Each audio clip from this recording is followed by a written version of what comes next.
हम रघुवंश महाकाव्य के षष्ठ सर्ग का अध्ययन कर रहे थे। पिछली वीडियो के अंतर्गत हमने 40 तक के पद्यों का अध्ययन इस सर्ग के अंतर्गत किया था। पिछली वीडियो में हमने अध्ययन किया था महिष्मती नरेश कार्तवीर्य शेषबाहु अर्जुन का वर्णन चल रहा था और उन्हीं के वंश में जन्मे राजा प्रतीप का यहाँ अब अग्रिम पद्य में वर्णन किया जा रहा है।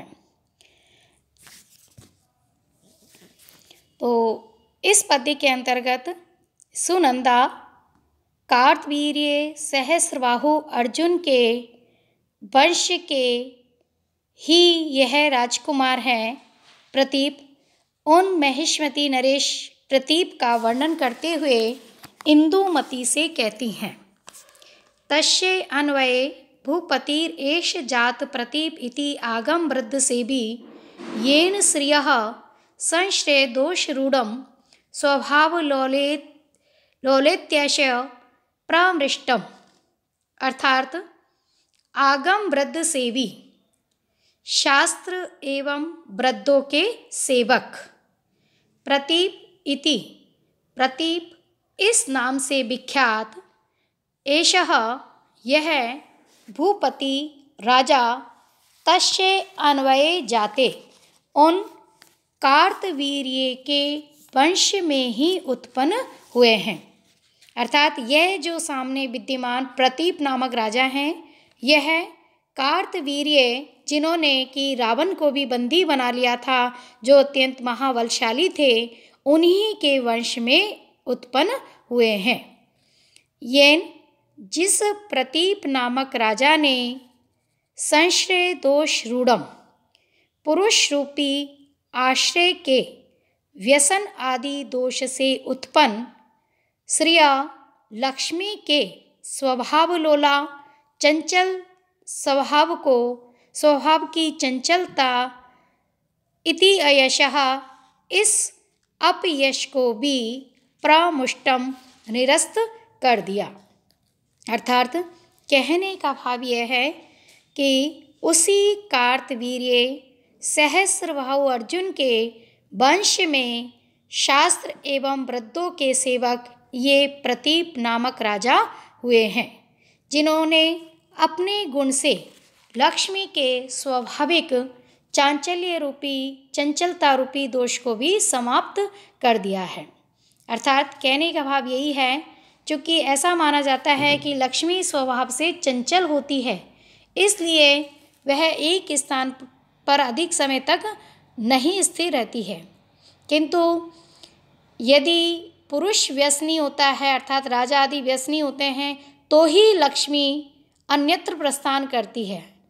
किंतु चूँकि राजा प्रतीप सभी व्यसनों से दूर रहने वाले हैं, अतः लक्ष्मी इनके पास आकर स्थिरता को प्राप्त हो गई है। उनकी जो चंचलता रूपी अपकीर्ति है वह समाप्त कर दी गई है।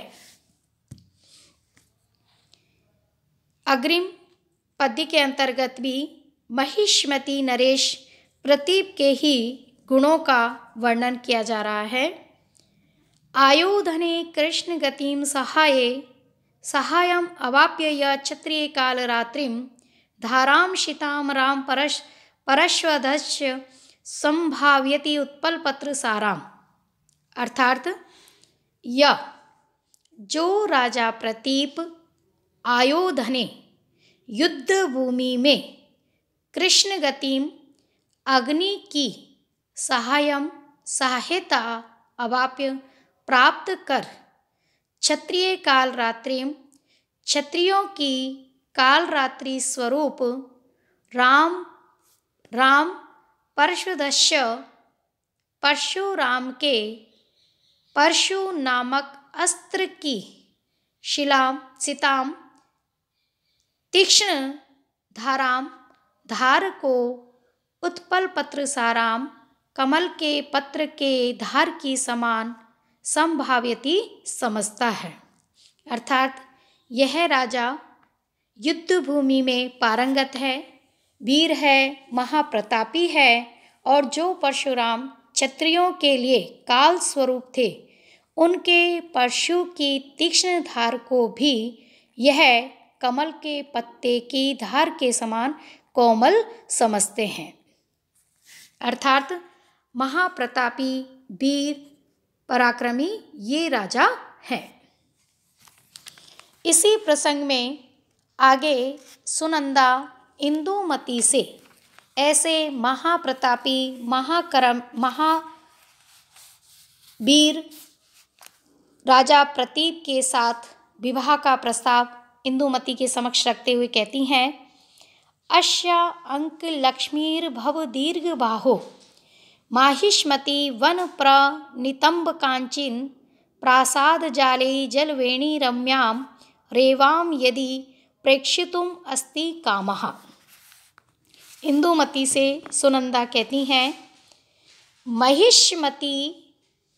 महिष्मतीव नितंब कांची, अर्थात महिष्मती नामक नगरी के परकोटे रूपी नितंबों के चारों तरफ बंधी हुई मेखला के समान जलवेणीम रम्याम, जल प्रवाह के कारण दर्शनीय, रेवा नामक नदी को प्रासाद जाले, राजमहल के झरोकों से, राजमहल की खिड़कियों से प्रेक्षितुम देखने की यदि कामास्ति तुम इच्छा रखती हो, अर्थात रेवा नदी के मनोहरता को यदि तुम देखना चाहती हो इसके भवनों के झरोके से, तो दीर्घ बाहु, दीर्घ भुजाओं वाले इस राजा प्रतीप की अंक लक्ष्मी, अंक की शोभा भवः बनो, अर्थात तुम इस राजा का वरण कर लो। कहने का भाव यह है कि सुनंदा इंदुमती से कहती हैं कि यह महिष्मती नगरी के परकोटे रूपी नितंब के चारों तरफ गिरी हुई मेखला के समान जल प्रवाह से जो सुरम्य नर्मदा नदी यहाँ पर स्थित है, और इस नर्मदा नदी के सौंदर्य को यदि तुम राजप्रासाद के झरोखों से देखने की इच्छा रखती हो, तो तुम्हें इस दीर्घ बाहु राजा प्रतीप का वरण करना चाहिए।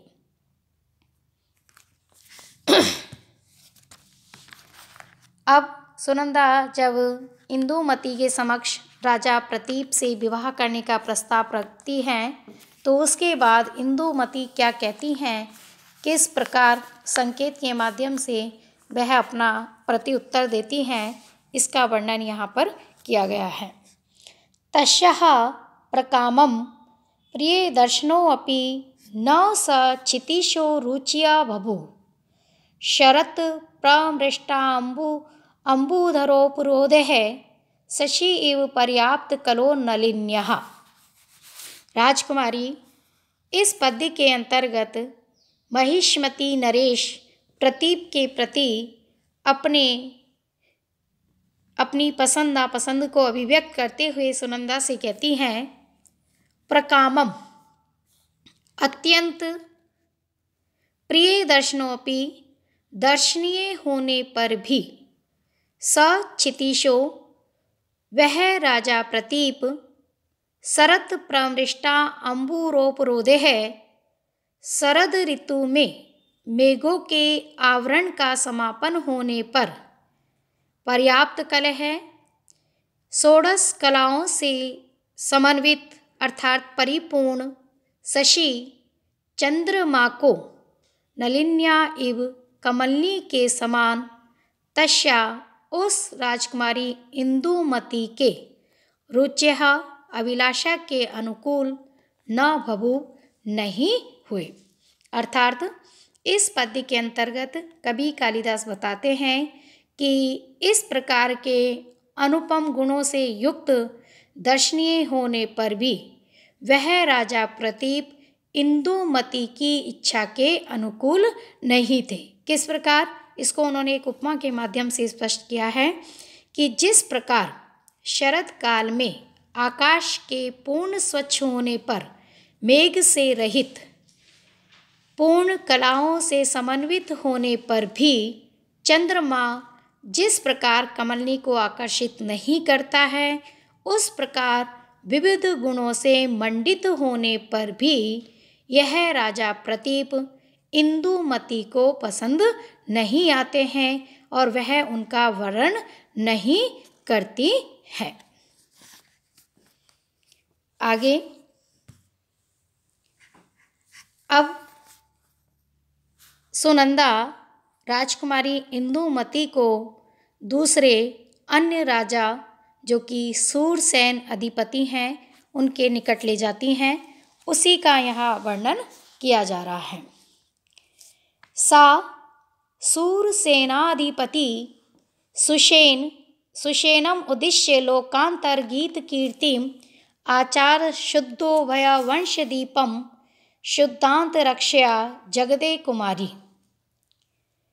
लोकांतर गीत कीर्ति, अन्य लोकों में भी जिसका यशोगान किया जाता है, जिसकी कीर्ति का गुणगान किया जाता है, ऐसे आचार शुद्धो भया वंश द्वीपम अर्थात चरित्र की शुद्धता के कारण माता तथा पिता के वंश को प्रकाशित करने वाले सूरसेन अधिपतिम, सूरसेन देश के स्वामी, सूरसेन देश के अधीश्वर सुषेणम, सुषेण नामक राजा को उद्देश्य लक्ष्य बनाकर सा वह कुमारी राजकुमारी इंदुमती शुद्धांत रक्षया अंतःपुर की रक्षिका सुनंदा के द्वारा जगदे कही गई।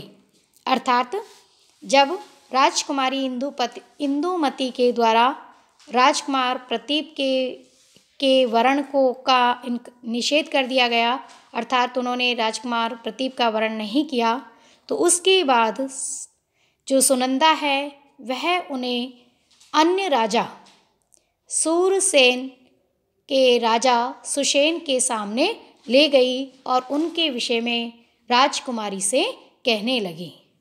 अर्थात तब रनिवास की सेविका सुनंदा राजकुमारी इंदुमती को सूरसेन के राजा अर्थात मथुरा नरेश सुषेण के सामने ले गई, जिसकी कीर्ति स्वर्ग आदि लोकों में भी गाई जाती है तथा जो माता पिता के दोनों वंश का प्रकाशक था, उसे दिखाकर सुनंदा उसके बारे में राजकुमारी इंदुमती को बताने लगती है।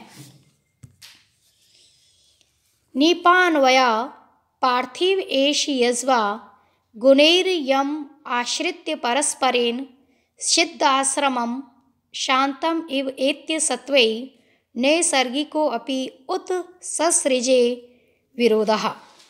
अब सुनंदा सूरसेन अधिपति सुषेण के विषय में राजकुमारी इंदुमती से कहती हैं, यज्वा विधि पूर्वक यज्ञ आदि कर्मों को संपादित करने वाले एव पार्थिवा एष पार्थिवा, यह हमारे सम्मुख स्थित ये सामने दिखाई देने वाले पार्थिवा राजा नीपान्वयः नीप राजा के वंश में उत्पन्न हुए हैं। यम जिस सुषेण को आश्रित्य प्राप्त कर इनके गुणों के द्वारा शांत सिद्धाश्रमम सिद्ध महर्षि के आश्रम को एत्य प्राप्त कर सत्वई गज सिंह आदि विरोधी प्राणियों के समान नैसर्गिको अपि स्वाभाविक भी परस्पर में होने वाला विरोध भी उत्ससृजे छोड़ दिया जाता है। अर्थात कहने का भाव यह है कि ये राजा विधि पूर्वक यज्ञ याग आदि का अनुष्ठान करने वाले नीप राजा के वंशज हैं। जैसे किसी सिद्ध महर्षि के आश्रम में पहुंचकर हाथी, सिंह आदि भी अपने स्वाभाविक विरोध का परित्याग कर देते हैं, उसी प्रकार ज्ञान तथा मौन रहना, ये दोनों परस्पर विरोधी गुण इन सुषेण महाराज को प्राप्त कर विरोध को छोड़ चुके थे। अर्थात यह राजा ज्ञानी होने पर भी बहुभाषी न होकर मौन धारण करने वाले थे, आवश्यकता के अनुरूप ही बोलने वाले थे, व्यर्थ आलाप करने वाले नहीं थे। इस प्रकार राजकुमारी इंदुमती के समक्ष सुनंदा ने सुषेण के विषय में कहना प्रारंभ किया। आज का वीडियो हम यहीं पर समाप्त करते हैं। आगे के प्रसंग का अध्ययन अगले वीडियो में करेंगे। तब तक के लिए आप सभी का धन्यवाद।